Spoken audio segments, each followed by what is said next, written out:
صحبت ایسے لوگوں کی اختیار کریں جن کے درمیان گناہ کرتے ہوئے شرم آئے، اور ایسے لوگوں سے پرہیز کریں جن کے درمیان نیکی کرنے میں شرمندگی محسوس ہو۔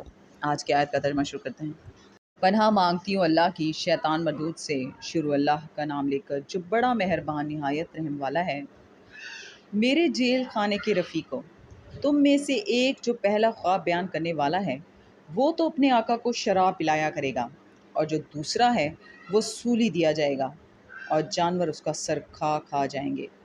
جو امر تم مجھ سے پوچھتے تھے وہ فیصل ہو چکا ہے۔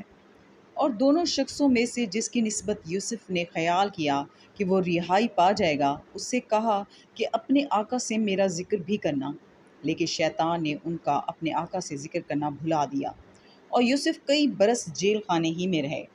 اور بادشاہ نے کہا کہ میں نے خواب دیکھا ہے، دیکھتا کیا ہوں کہ 7 موٹی گائیں ہیں جن کو 7 دبلی گائیں کھا رہی ہیں، اور 7 کوشے سبز ہیں اور 7 خشک۔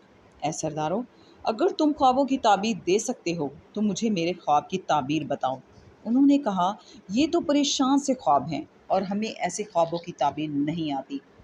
اب وہ شخص جو دونوں قیدیوں میں سے رہائی پا گیا تھا اور جسے مدت کے بعد وہ بات یاد آ گئی، بول اٹھا کہ میں آپ کو اس کی تعبیر لا بتاتا ہوں۔ مجھے جیل خانے جانے کی اجازت دیجیے۔ صدق اللہ العظیم۔